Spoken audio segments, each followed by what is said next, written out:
এই হামলার বিরুদ্ধে ইন্ডিয়ান সেকুলার ফ্রন্ট প্রতিবাদ জানিয়ে আজকে কলকাতায় একটি ধিক্কার মিছিল ডেকেছে। এই মিছিল থেকে আমাদের দাবি উঠছে যে এই হামলাকে প্রতিহত করতে হবে। ভারতবর্ষের মতো পবিত্র জমিনে এই শান্তির মাটিতে কোন রকম সন্ত্রাসবাদের জায়গা নয়। যারা এই সন্ত্রাসবাদের সাথে যুক্ত, যে বা যারা এদেরকে সহযোগিতা করছে, প্রত্যেককে সমাজের মধ্যে বিচার করে দিল্লির ইন্ডিয়া গেটের সামনে তাদেরকে ফাঁসিতে ঝোলাতে হবে। তবে একটা তদন্ত কমিটি গঠন করার দাবি উঠছে আমাদের পার্টির পক্ষ থেকে। সেটা কি, দেশের প্রধানমন্ত্রী, দেশের স্বরাষ্ট্রমন্ত্রী, দিল্লির মুখ্যমন্ত্রী যেহেতু দিল্লিতে ঘটনা ঘটেছে, এদিকে একদিকে লোকসভার বিরোধী দলনেতা রাহুল গান্ধীজি, রাজ্যসভার বিরোধী নেতা থেকে শুরু করে সর্বভারতে যে সমস্ত রাজনৈতিক দলগুলো আছে তাদের প্রতিনিধি রেখে, এবং যে সমস্ত এজেন্সি গুলো আছে আমাদের দেশের ন্যাশনাল লেভেলে, সেই এজেন্সির যারা টপ বস আছেন তাদেরকে, টপ মুখ্যমন্ত্রী যিনারা আছেন তাদেরকে রেখে, এবং সুপ্রিম কোর্টের বিচারপতিদেরকে দিয়ে একটা তদন্ত কমিটি গঠন করা হোক, যার ডেডলাইন হোক 6 মাস।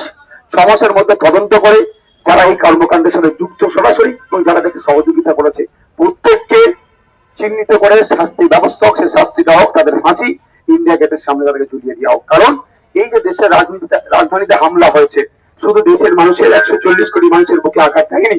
এই হামলাটা কি হয়েছে? এই হামলাটা বিশ্বের দরবারে আমাদের মাথা হেঁটে হয়ে গেছে। জবাব আমাদেরকে দিতে হবে, বিশ্বের কাছেও জবাব দিতে হবে। আমাদের বুকের জ্বালাটা মিটবে যখন ওই কুলাঙ্গার গুলোকে, শয়তান গুলোকে, বর্বর গুলোকে তখন ধরে ফাঁসিতে ঝুলানো হবে। যতবারই আক্রমণ হচ্ছে, প্রধানমন্ত্রী কিন্তু সেই এলাকা থেকে বাইরে, এবারও আক্রমণ হলো প্রধানমন্ত্রী ভুটানে। আমাদের সত্যি আমরা লজ্জিত, আমরা 140 কোটি মানুষ দেশে লজ্জিত যে আমরা এমন একটা প্রধানমন্ত্রীকে পেয়েছি। একদিকে আমার ভাই, আমার বোন, আমার পরিবারের লাশ নিয়ে আমরা কান্না করছি, অন্যদিকে দেশের প্রধানমন্ত্রী নেপালে চলে যাচ্ছে, কি জন্মদিন উদযাপন করছে। মানে এই ধরনের প্রধানমন্ত্রী মানে ইতিপূর্বে দেশ দেখেনি। 140 কোটি মানুষকে প্রধানমন্ত্রী অপমান করছে, এই অপমানের জবাব মানুষকেই দিতে হবে। আর কি করছে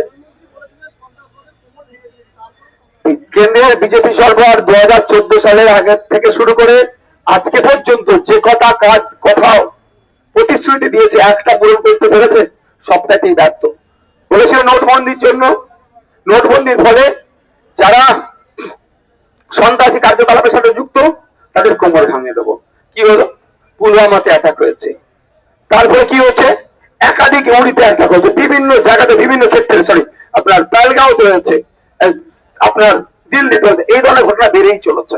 তো এই সন্ত্রাসীদের কোমর ভাঙবে এই কথা শুনে, সন্ত্রাসবাদ মুক্ত হবে এই কথা শুনে 700-র উপরে নাগরিক কিন্তু আমরা দেশে তাদের জীবন চলে গেছিল শুধু টাকা চেঞ্জ করার জন্য। আজকে ব্যর্থ প্রধানমন্ত্রী, ব্যর্থতার দায় তাকে নিতে হবে, পালিয়ে বেড়ালে হবে না। এর তদন্ত করতে হবে, তদন্ত করে সত্য উন্মোচন করতে হবে। প্রশ্ন তো কাটছে, যাদের দায়িত্ব দেওয়া আছে, মোটা অঙ্কের মাইনে দিয়ে তাদেরকে রাখা হচ্ছে, জনগণের ট্যাক্সের টাকা নিয়ে তাদেরকে দেওয়া হচ্ছে, তারা কি করছে? প্রশ্ন থাকছে। সেন্ট্রাল আইবি থেকে শুরু করে, র থেকে শুরু করে বিভিন্ন যে এজেন্সি আছে, এনআইএ থেকে শুরু করে, তাদের কার্যকলাপ নিয়ে প্রশ্ন উঠে যাবে। আমি সেগুলোকে প্রশ্ন তুলব না। আমি চাই এই জঙ্গি কার্যকলাপ বন্ধ হোক। আর কাউকে বসছে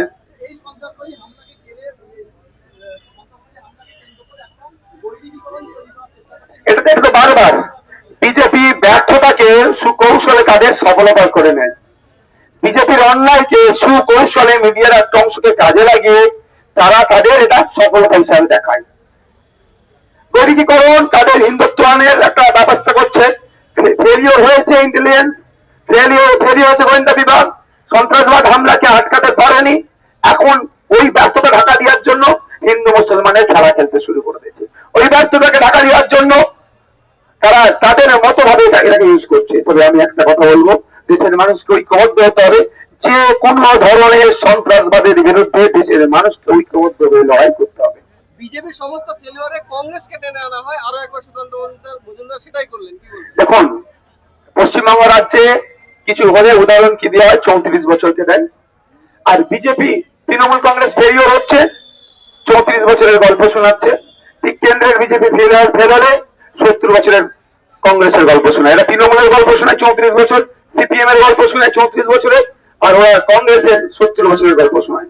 কতদিন চলবে? 11 বছর হয়ে গেছে। এখনো যদি না নাবালক থেকে সাবালক হতে পারে, তাহলে দায়িত্ব ছেড়ে দিয়ে পশ্চিমবাংলার 14 বছর হয়ে গেছে, সেই নাবালকদের মতো কথা যদি এখনো বলতে থাকি ওর জন্য এটা হচ্ছে, তাহলে 14 বছর টাইমটা কম নয়? 11 বছর টাইমটা কম নয়? যে এখনো আপনি আপনার নিজের পায়ে দাঁড়াতে পারছেন না, এখন অন্যের ঘরে ব্যবস্থা পাচ্ছেন, তাহলে সেই জায়গা থেকে অব্যাহতি নেন। Thank you.